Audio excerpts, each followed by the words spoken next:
पे एक notice issue किया है जहाँ पे दे हैव टू हाँ, जहाँ पे सारे स्टॉल्स और शॉपकीपर्स को उनका नेम डिस्प्ले करना होता है।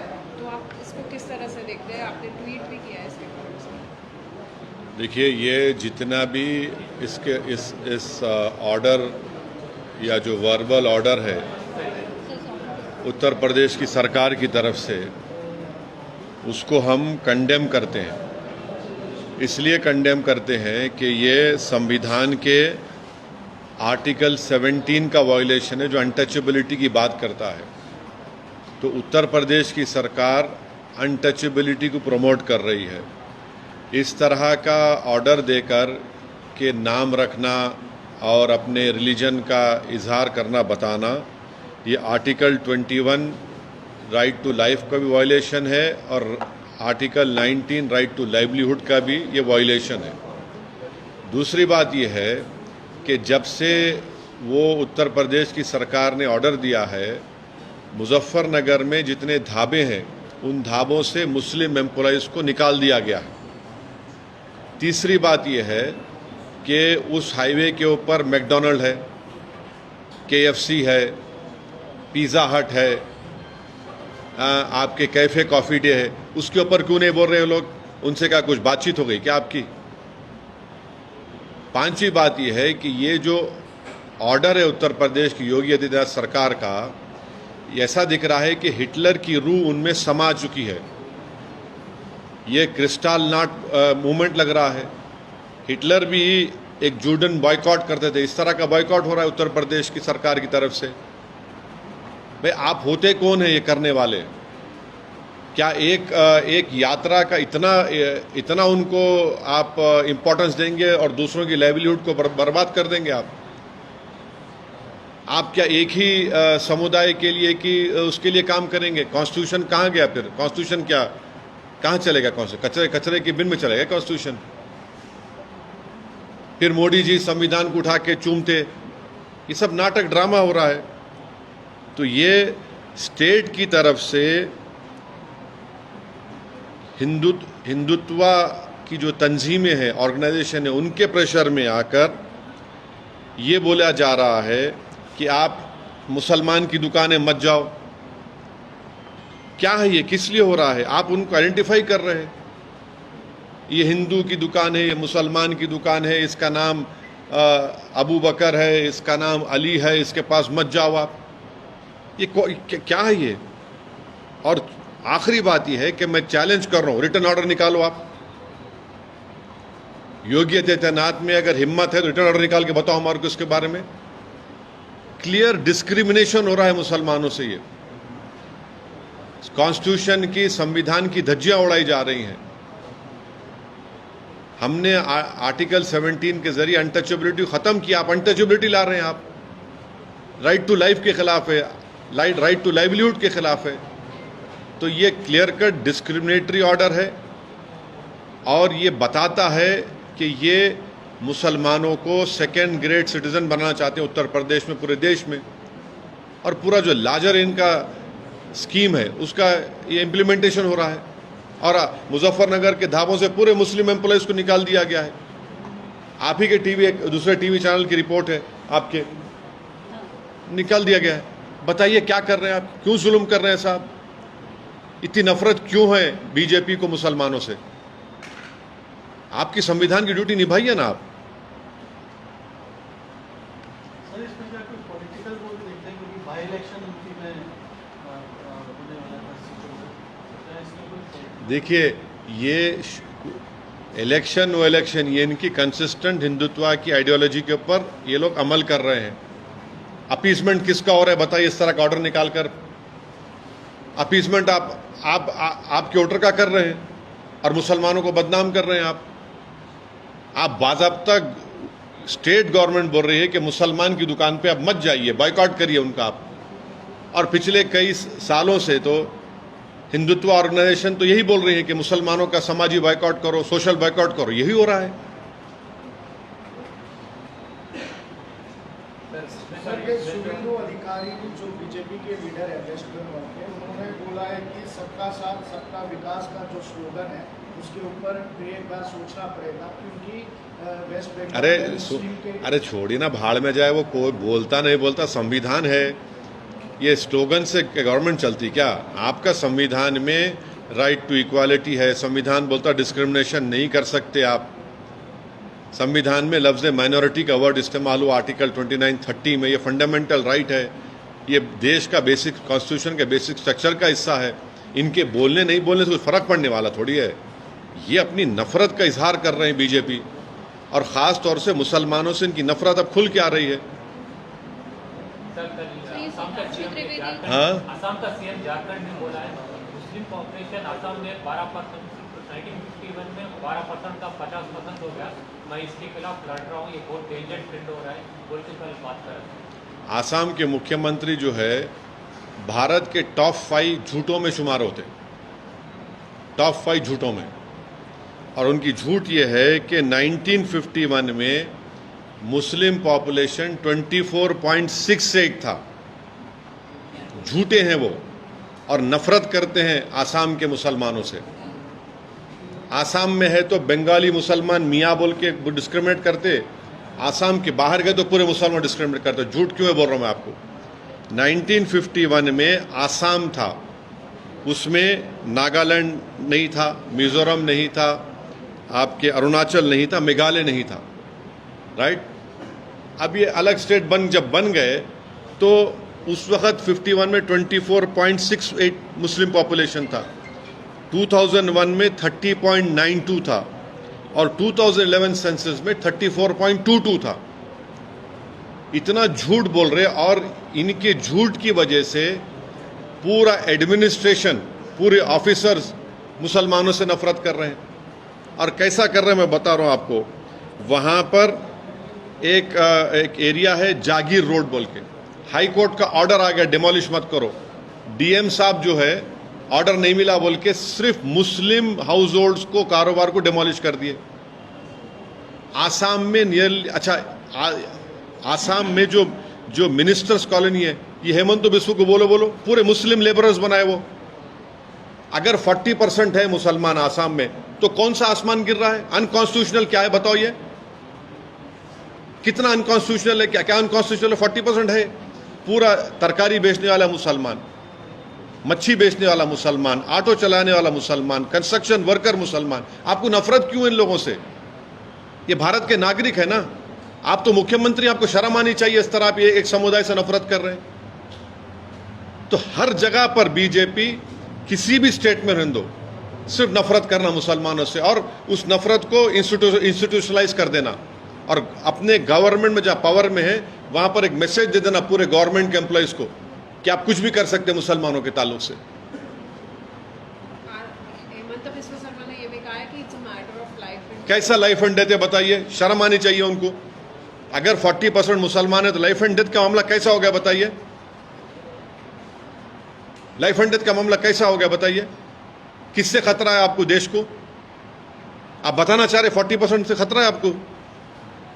कितना झूठ बोलेंगे, कितना नफरत करेंगे? यानी नफरत की इंतहा कर दे रहे, डिस्क्रिमिनेशन की इंतहा कर दे रहे आप।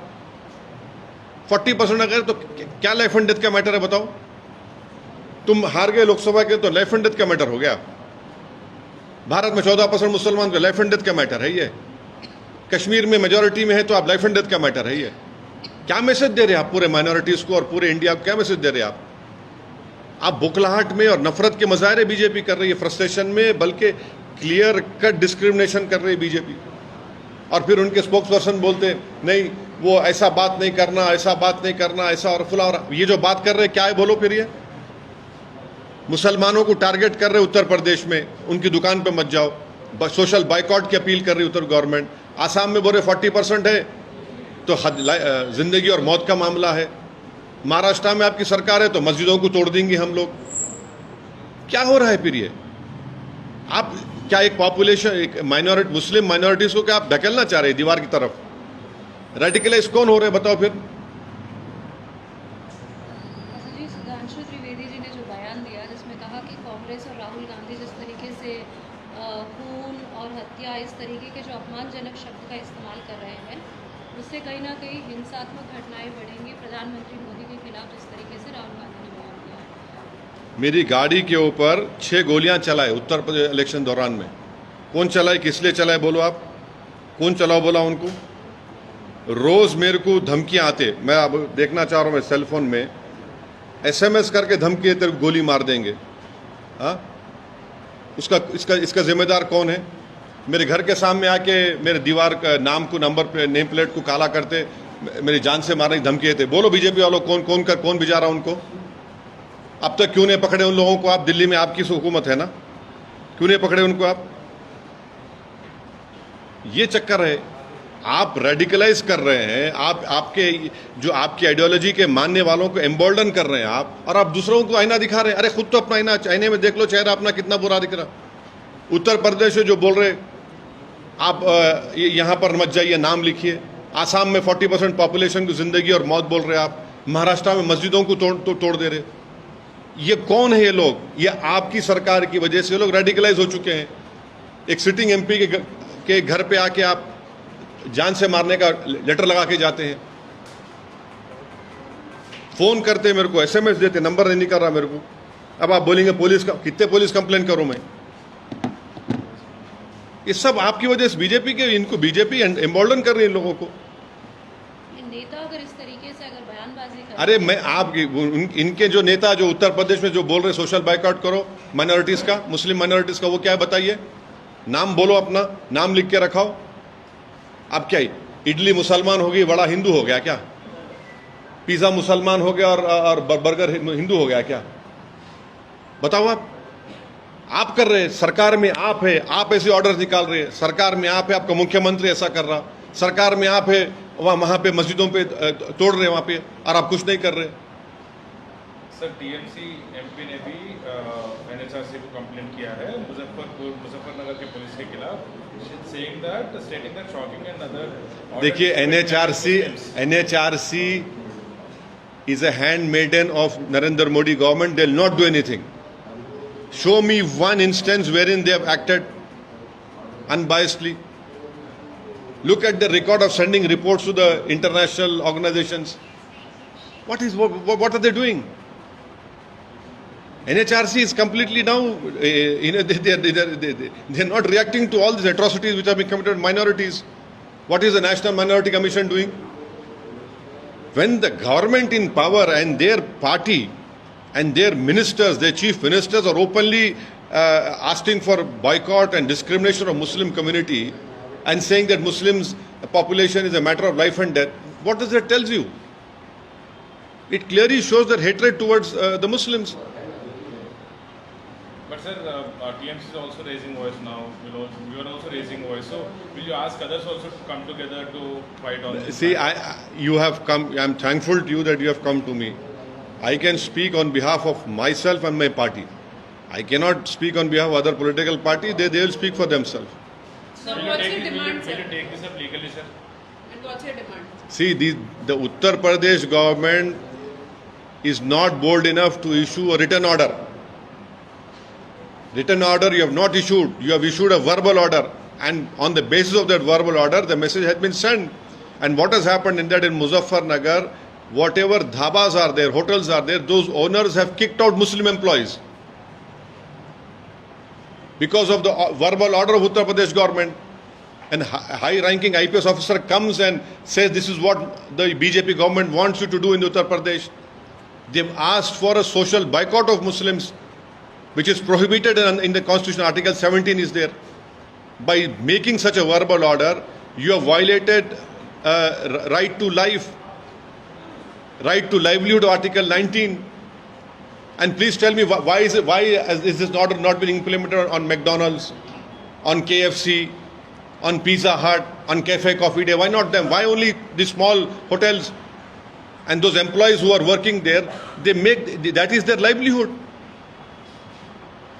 This is a clear cut. It reminds us of what happened in 1930 when Hitler was in power. This is nothing but, it reminds me of Judean boycott. Kristallnacht movement is happening in India right now. Assam Chief Minister says 40% Muslim population, matter of life and death. Shame on him. He is one of the top 5 liars of this country. He is not telling the truth. The truth is that in 1951, Assam at that time, had 24.68 population of Muslims. Then Mizoram, Nagaland, Arunachal, Meghalaya, kahan the? When were they created? Tell us. And then in 2001, the Muslim population 30.90. 2011 census, it was 34.220. Now we are in 2024. It might be or 40%. So what? Who constructed this ministers' colony? The Muslim laborers. Who sells vegetables? Sells fish, meat, auto drivers, laborers. Why are you so fearful with this population? They are Indians. You don't have the right to call them in this way. Matter of life. What matter of life and death? Politically, you should lose. I hope you lose badly over there in Assam. I hope that your party is wiped out on the face of Assam. But you have no right whatsoever to target 40% of Muslim Assam. What is the message you are sending to the whole country? It is the BJP leaders and the chief ministers who are indulging in this dog whistle politics, who are openly asking for social boycott or openly saying Muslims are a threat to this country. This is their clear-cut policy of discrimination and hatred. It feels like we are living in 1930 Hitler's era now.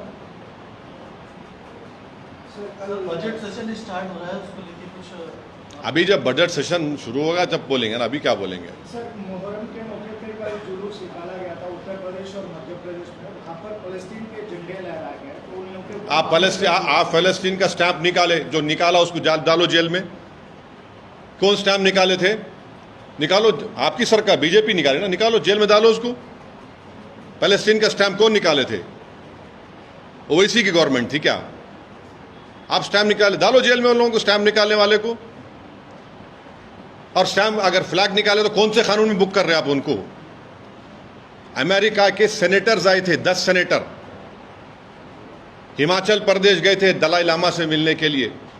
वहां America के flag लहराए, case नहीं book करेंगे उनके ऊपर तुम, Modi government? America का flag लहराए तो केस नहीं बुक होगा, पैलेस्टाइन लहराए तो केस बुक होगा। क्या नफरत है आप लोगों को? अमेरिका के 12 सेनेटर्स आए थे वहां पे, जिसको प्राइम मिनिस्टर बाद दिल्ली मिले। दलाई लामा से मिलने गए, वहां पर तो पूरे अमेरिकन फ्लैग जलाए। अरेस्ट करो लोगों को भी आप, वहां भी तो देखो ना क्या हो रहा। फिर आप बोलो अरेस्ट करो बोल के, आप एक डिसीजन लो। आप सिर्फ नफरत करना। ये जो रशिया वाला जो मामला है, उसमें कुछ लोग अभी भी हैं जिनको अभी तक अब प्राइम मिनिस्टर जाकर गवर्नमेंट ऑफ इंडिया ये बोली कि उनको वापस लेकर आएंगे। अभी भी गुलबर्गा का एक बच्चा है, कश्मीर के बच्चे हैं, पंजाब हरियाणा के बच्चे हैं, उनको फौरन लाना चाहिए। आपकी जब वहाँ की रशिया की सरकार से बात हुई तो लाना चाहिए, उनको वापस लाइए। वहाँ के हम रिक्वेस्ट करेंगे वहाँ के इंडियन एम्बेसडर से, हमारे एम्बेसडर स्टाफ से, कि वो रशिया की गवर्नमेंट से कोऑर्डिनेट करके उनको प्रेशर डाल के हमारे इंडियंस को वापस लेकर आए। आप यहाँ पर सेफली लेकर आए। उनके पेरेंट्स परेशान हैं, बच्चे परेशान हैं, उनके सब लोग परेशान हैं। कुछ लोगों को डिक्लेयर डेथ भी बोला गया, लेकिन मार्च या फरवरी की बात है, लेकिन अभी तक नहीं हुआ। क्या वही हम उम्मीद करेंगे कि उनका जो भी उनका जिंदा है तो वापस लेके आइए। अगर उनका डेथ हो गया तो कम से कम ऑफिशियली बता के उनकी डेड बॉडी मिल सकती तो वापस इंडिया को लेकर आइए। ओके।